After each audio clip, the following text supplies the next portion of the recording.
Assalamualaikum warahmatullahi wabarakatuh. Bagaimana kabarnya anak-anakku semua? Tetap semangat, jaga kesehatan dan selalu berdoa kepada Allah Subhanahu wa taala. Anak-anak, kali ini kita akan melanjutkan tema 1 subtema 2, pertumbuhan dan perkembangan manusia, pembelajaran 4, 5 dan 6. Menghargai perbedaan, pengurangan dengan teknik tidak meminjam dan meminjam. Kemudian cara berdoa bagi umat beragama. Anak-anak, kalian masih tetap semangat ya. Kita ucapkan yel-yel kita. Semangat, semangat, semangat belajar daring. Untuk itu, untuk mengawali pembelajaran ini kita baca basmalah bersama-sama. Bismillahirrahmanirrahim. Kalian perhatikan, Siti sedang makan. Kemudian si Dayu juga sedang makan. Siti ini suka sayur bayam. Dayu lebih suka wortel. Nah, kedua anak ini memakan ya, sama-sama makan sayur, tapi kesukaannya berbeda. Jadi kedua sayuran itu termasuk makanan sehat. Nah, makanya Siti perlu kita hargai, Dayu pun juga perlu kita hargai. Jadi mereka saling menghargai makanan kesukaan masing-masing. Kemudian di sini ada Lani sedang makan ikan. Kemudian ada Udin. Ya, Lani suka ikan, Udin lebih suka daging. Kedua lauk itu makanan sehat juga. Ya. Mereka saling menghargai makanan kesukaan masing-masing. Nah, ini ada Edo. Kemudian ada siapa ini ya? Edo suka kentang, Beni lebih suka roti. Mereka makan makanan ya, juga makanan yang sehat. Kesukaannya berbeda, maka juga perlu kita hargai. Nah, inilah cara kita menghargai teman ya, atau saudara atau adik atau kakak atau orang tua ya. Kalau berbeda dengan kita ya, kita memang harus menghargainya. Nggak boleh malah mengolok-olok, terus malah mencaci maki makanan, itu tidak boleh ya. Mencaci makanan itu hukumnya haram ya. Jadi harus dihargai karena itu semua pemberian dari Allah. Oke. Nah, ini perhatikan Siti sedang apa? Siti sedang apa ini? Kira-kira? Ya, memakai baju olahraga, ya, jalan-jalan. Kemudian ada Dayu sedang berenang. Kemudian si Lani sedang bermain tali. Nah, ketiga teman ini ya, itu memiliki kesukaan berolahraga, tapi kesukaan olahraganya berbeda-beda. Mungkin ya sesuai dengan kemampuannya. Oke. Siti senang berolahraga dari lari pagi di pagi hari. Dayu senang olahraga renang. Kemudian Lani senang bermain lompat tali.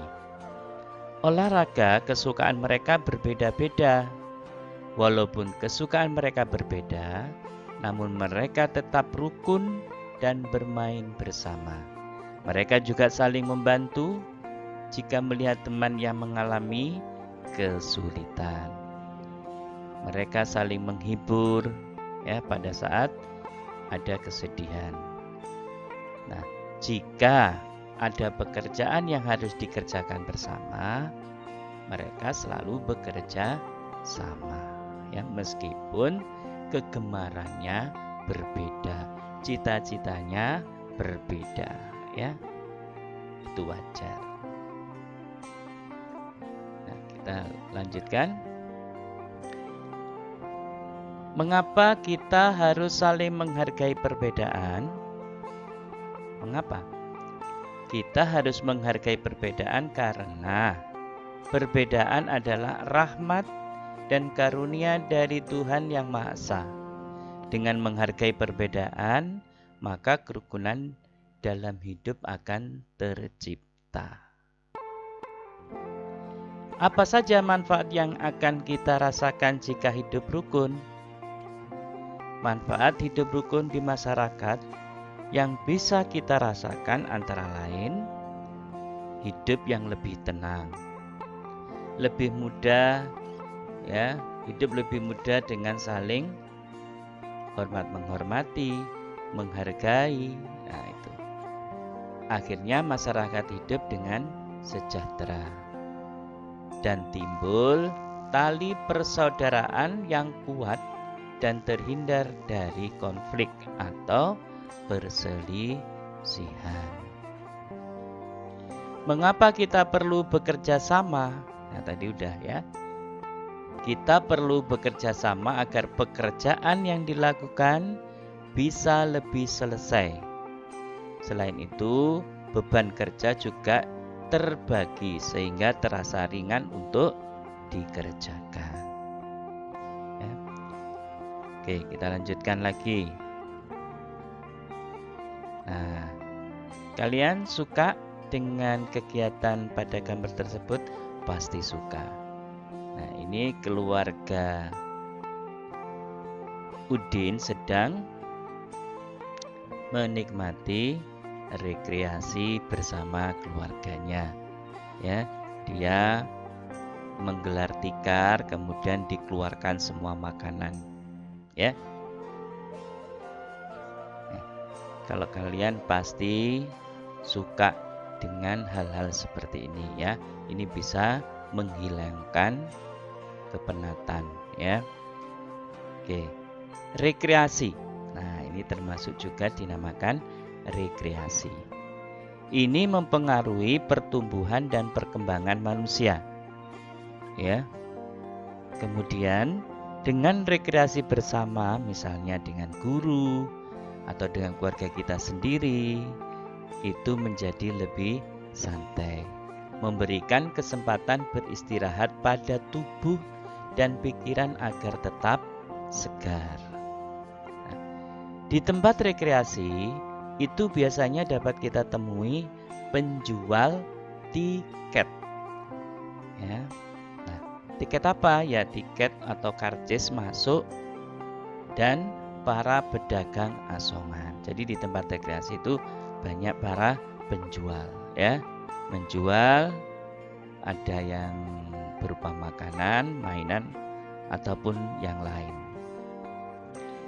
Harga tiket ya dan harga barang atau makanan itu biasanya ada yang ribuan, puluh ribuan, bahkan ratus ribuan. Nah, tergantung pada jenis makanannya. Untuk itu, kalau kalian berada di tempat rekreasi atau tempat wisata, selalu menjaga kebersihan lingkungan.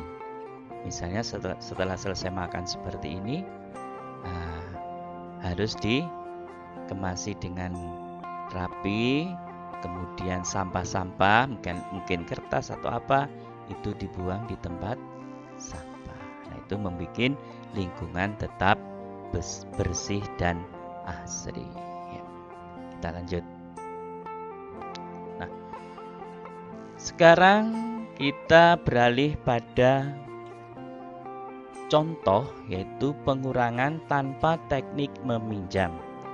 Kemarin kita sudah belajar penjumlahan, ya, tanpa teknik menyimpan. Nah, sekarang ya, tanpa teknik meminjam. Nah, contohnya 5.478 dikurangi 1.254 sama dengan tereng. Nah, masih tanda tanya. Nah, bagaimana caranya? Caranya yaitu 5.478 dikurangi ya 1.254 dengan cara bersusun. Nah, yang dikurangi yang bagian mana dulu? Masih ingat kan nilai tempat? Iya. Ini nilai tempatnya adalah ribuan, ratusan, puluhan, dan satuan. Mana yang didahulukan? Yaitu satuan. Jadi berapa kurangi berapa? 8 dikurangi 4 sama dengan 4. Nah, kalau satuan sudah, sekarang yang puluhan. 7 ya. Yaitu 7 dikurangi 5 sama dengan 2. Ya, ditulis di situ. Kemudian ratusannya yaitu 4 dikurangi 2 sama dengan 2. Dan yang terakhir adalah ribuannya yaitu 5 dikurangi 1 sama dengan 1. 4. 5 kurangi 1 sama dengan 4. 1. Nah, jadi 5.478 dikurangi 1.254 sama dengan 4.224. Nah, ini tanpa teknik meminjam, ya, supaya kalian lebih mahir lagi, lebih terampil lagi, selalu berlatih di rumah, ya, dengan cara pengurangan seperti ini. Nanti bisa dibantu oleh kedua orang tuanya atau kakaknya. Contoh yang kedua yaitu pengurangan dengan teknik meminjam. Nah, bagaimana contohnya? Yaitu 4.249 dikurangi 1.926 sama dengan tereng. Nah, bagaimana cara? Nah, caranya sama seperti yang di atas, yaitu 4.249 dengan 1.926 diapakan ini? Dikurangi. Bagian mana dulu yang dikurangi? Satuan, pinter. Jadi 9 dikurangi 6 sama dengan 3. Kemudian puluhannya 4 dikurangi 2 sama dengan 2. Kemudian ratusannya 2 dikurangi 9. Nah, kira-kira 2 dikurangi 9 bisa enggak? Iya, tidak bisa karena bilangannya kecil. Dikurangi dengan bilangan besar itu tidak bisa. Bagaimana caranya? Caranya yaitu pinjam di angka depannya. Nah, di depannya angka 2 itu angka berapa? Angka 4. Nah, angka 4 dicoret. Dipinjam 1. Angka 2, jadi angka 2 menjadi 12. Baru 12 dikurangi 9. Nah, sama dengan ya. Nah, oh iya. 4 dicoret diganti dengan 3. Ya, karena sudah dipinjam 1 kan, 4 dipinjam 1 kan tinggal 3 ditulis dulu. Ya, baru 12 kurangi 9 sama dengan 3.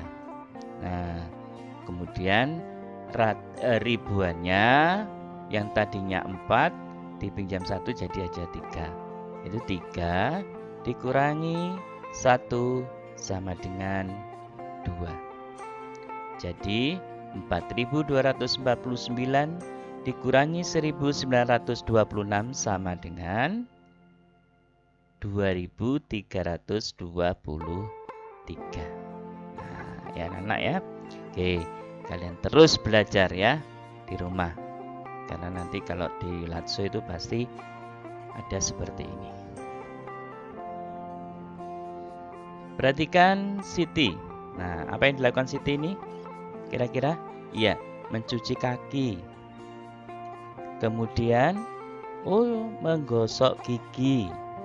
Terus kemudian, lagi apa ini Siti? Menyanyi atau berdiri tegak. Nah, setelah itu Siti tidur. Nah, ini kegiatan Siti ya. Nah, apa saja kegiatan Siti ini? Kita perhatikan dulu. Setiap hari kita melakukan kegiatan. Tubuh kita menjadi lelah dan butuh istirahat. Salah satu cara tubuh kita beristirahat adalah tidur. Nah, ya. Salah satunya adalah tidur. Saat tidur, badan terasa lebih santai dan tidak tegang. Manusia juga mengalami pertumbuhan saat tidur. Oleh karena itu, kita perlu tidur yang cukup untuk kesehatan tubuh kita.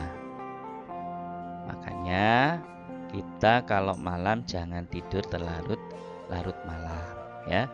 Kalau sudah waktunya tidur, ya tidur. Kemudian siang itu setelah sholat zuhur, nah itu baru kita tidur. Nah, kalau setelah sholat asar itu tidak baik untuk buat tidur ya, bisa terganggu kesehatannya. Tidur juga tidak boleh terlalu lama karena membuat badan menjadi lemas dan tidak sehat. Nah ini ya, tidur berlama-lama itu juga tidak boleh ya, malah badan sakit semua. Jadi segera bangun, kalau sudah waktunya bangun ya bangun sudah, nggak perlu tidur balik lagi ya. Nah ini kegiatan Siti pada saat mau tidur ya. Oke.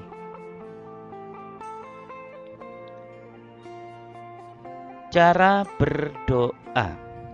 Nah, tadi Siti sebelum tidur itu selalu membaca doa. Nah, doa mau tidur dan nanti kalau sudah bangun ya doa setelah bangun tidur. Nah, cara berdoa itu dalam beragama itu berbeda-beda ya. Ada cara doa agama Islam, dilihat gambarnya, tangan ditengadahkan, dibuka.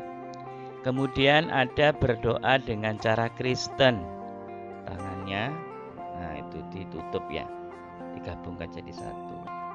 Seperti berdoa dengan cara Katolik. Nah ini cara berdoa mereka, itu pun perlu kita hargai.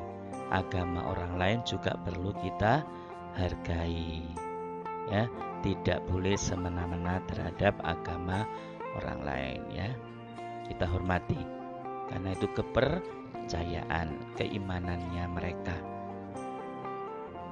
Jadi ada hidup saling toleransi. Oke. Cara berdoa yang kedua untuk umat, nah cara Hindu, nah itu ya, seperti itu. Kemudian cara Buddha. Nah, kemudian yang keenam adalah berdoa dengan cara Konghucu. Nah, dia menggunakan alat kayak lidi.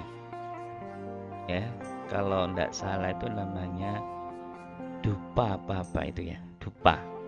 Itu cara berdoa cara Konghucu. Masih ingat anak-anak tempat ibadahnya. Kalau umat Islam, masjid. Kristen Katolik, gereja. Hindu, pura. Buddha, wihara. Konghucu, kelenteng. Ya. Nah, itu ya. Itu adalah tempat mereka berdoa. Baik, kita lanjutkan. Nah, sekarang kita kembali memasangkan hasil, ya, hasil dengan pengurangannya. Misalnya 5.176 dikurangi 4.328, pasangannya yang mana?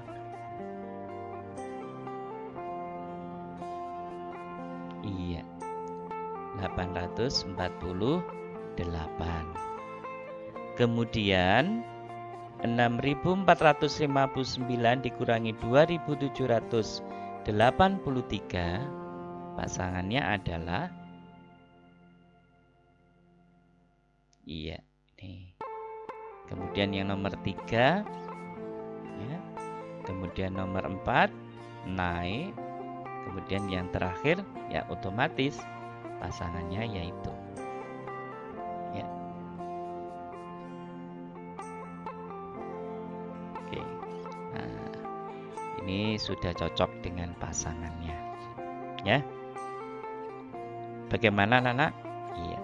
Kalian bisa berlatih ya seperti ini juga. Dikasih soal orang tua, nanti kalian bisa mengerjakan ya. Ini bisa dibuat kuis ya anak-anak ya. Oke. Pembelajaran kali ini alhamdulillah sudah selesai. Semoga bermanfaat ya untuk kita semuanya. Dan sholat mengaji tertiblah selalu. Jangan ditunda. Kalau bisa tepat waktu dan berjamaah. Ya nak, semoga kalian menjadi anak-anak yang soleh solihah, ya, anak yang menjadi kebanggaan kedua orang tua. Amin. Ya, itu pembelajaran kali ini kita akhiri dengan bacaan hamdalah bersama-sama. Alhamdulillahirabbil alamin. Wabillahi taufiq wal hidayah. Wassalamualaikum warahmatullahi wabarakatuh.